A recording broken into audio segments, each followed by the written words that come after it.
తాజా అంశాన్ని చూస్తున్నాం. ధవళేశ్వరం బ్యారేజ్ వద్ద గోదావరి ఉధృతంగా ప్రవహిస్తోంది. ప్రస్తుతం రెండో ప్రమాద హెచ్చరిక కొనసాగుతోంది. దీనికి సంబంధించిన మరింత సమాచారం మా ప్రతినిధి రమణ ప్రత్యక్ష ప్రసారంలో అందిస్తారు.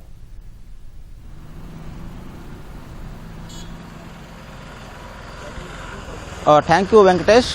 రాజమహేంద్రవరం వద్ద గోదావరి ఉధృతి క్రమంగా పెరుగుతూ ఉంది.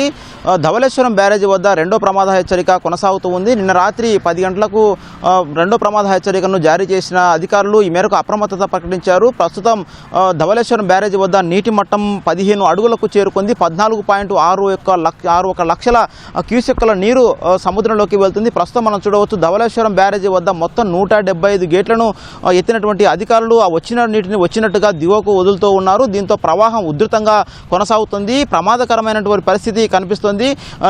నిన్న ఉదయం నుంచి కూడా 1వ నెంబర్ ప్రమాద హెచ్చరికను జారీ చేశారు. క్రమంగా ఉధృతి పెరగడంతో రాత్రికి 2వ నెంబర్ ప్రమాద హెచ్చరికను జారీ చేశారు. ప్రస్తుతం లంక గ్రామాల్లో అన్ని కూడా రాకపోకలు పూర్తి స్థాయిలో స్తంభించిన పరిస్థితి ఉంది.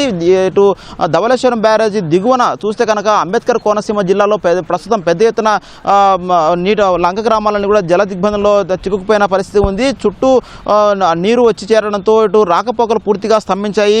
ఇటు అంబేద్కర్ కోనసీమ జిల్లాలో ఇటు పి గన్నవరం మండలంలో ఎక్కువ ఎఫెక్ట్ కనిపిస్తూ ఉంది. అదేవిధంగా రాజోలు అలాగే మిమ్ముడివరం అమలాపురం నియోజకవర్గ కేంద్రాల్లోని పలు మండలాల్లో పడిన గ్రామాల్లో ప్రస్తుతం రాకపోకలు స్పందించి లంకవాసులు ఇబ్బందులు పడుతూ ఉన్నారు. ఇటు బూరుగు లంకలో అలాగే విధంగా ఊరుమూడి లంక, అరిగెలవారిపేట, జీ పెదపూడి లంకలో పూర్తి స్థాయిలో రాకపోకలు ఆగిపోయాయి. అదే కనకాయ లంక, పెద్దలంక, అనగారి లంక, అయ్యలంకలో ఈ ప్రస్తుతం అయితే రాకపోకలు స్తంభించిన పరిస్థితి ఉంది.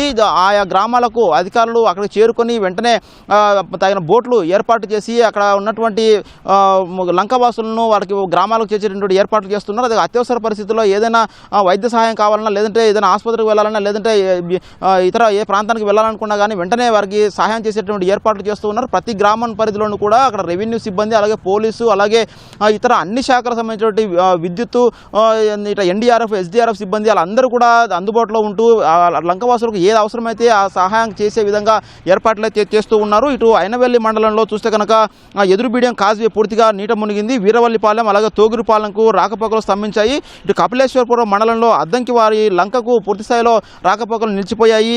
ప్రస్తుతం అయితే లంకవాసులు రవాణా కష్టాలు అయితే ఎదుర్కొంటూ ఉన్నారు. వారికి తాగునీరు అలాగే వసతి అదేవిధంగా ఆహారం కొరత ఎక్కడ ఇబ్బంది లేకుండా అధికారులు అయితే వెంటనే చర్యలు తీసుకుంటూ ఉన్నారు. ఇటు ఆయా గ్రామాల్లో ఉన్నటువంటి వ్యవసాయ ఉత్పత్తులను కూడా సురక్షిత ప్రాంతాలకు తరలించేందుకు రైతులు కూడా సహాయం చేస్తున్న పరిస్థితి ఉంది. ఇటు పోలవరం జిల్లా రైతాంగం కూడా ఎక్కడ నష్టపోకుండా ఇక్కడ అధికారులు చర్యలు తీసుకుంటూ ఉన్నారు. జిల్లా కలెక్టర్ ప్రత్యేకించి క్షేత్రస్థాయిలో పర్యటిస్తూ అక్కడ చింతూరు అలాగే వరరామచంద్రాపురం, కూనవరం అలాగే ఎటపాక మండలాల్లో నీట మునిగినటువంటి పలు గ్రామాలను సందర్శిస్తూ ఉన్నారు. మొత్తంగా 37 గ్రామాలు అక్కడ వరద ప్రవాహానికి లోనయ్యాయి.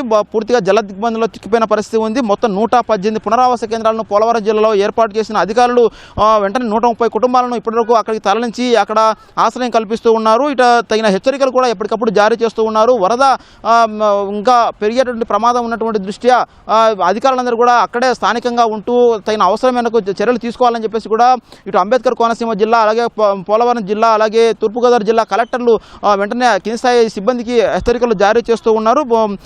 చూస్తే కనుక ఇక సాయంత్రం వరకు కూడా ఈ వరద ఉధృతి కొనసాగుతూ ఉంటుందని చెప్పేసి హెచ్చరికలు చెబుతూ ఉన్నారు. ఇటు భద్రాచలం వద్ద ప్రస్తుతం కొంత వరద ఉధృతి తగ్గుముఖం పట్టింది. కాబట్టి సాయంత్రానికంతా కొద్దిగా వరద తగ్గేటటువంటి అవకాశం ఉంటుందని చెప్పేసి అంచనా వేస్తున్నారు. అయితే సాయంత్రం వరకు కూడా ఈ ప్రవాహం 15 లక్షల క్యూసెక్ల ప్రవాహం అనేది కొనసాగుతూ ఉంటుంది. కాబట్టి రెండో ప్రమాద హెచ్చరిక కొనసాగుతూ ఉంటుంది. కాబట్టి లంక గ్రామాల్లో ఉన్నటువంటి ప్రజలు, లంకవాసులు వాళ్ళందరూ కూడా ఇబ్బందులు పడకుండా కలెక్టర్లు ప్రత్యేకంగా క్షేత్రస్థాయిలో పర్యటిస్తూ ఎప్పటికప్పుడు చర్యలు తీసుకుంటున్న పరిస్థితి ఉంది. ఇటు ప్రత్యేకించి ఎక్కడ కూడా ప్రాణ నష్టం జరగకుండా నివారించేలా నిరంతరం అప్రమత్తం ఉంటున్నారు. ప్రస్తుతం అయితే సహాయక చర్యలు వేగంగా కొనసాగుతూ ఉన్నాయి. ఈ సాయంత్రం వరకు కూడా అన్ని గ్రామాలను కూడా ప్రజలు వారి ఎక్కడ కూడా ఇబ్బందులు కలగకుండా అధికార యంత్రాంగం తగిన చర్యలు తీసుకుంటున్న పరిస్థితి ఈ జిల్లాలో కనిపిస్తుంది. రాజమహేంద్రవరం నుంచి కెమెరామెన్ సూర్యప్రకాష్ కలిసి వెంకటరమణ.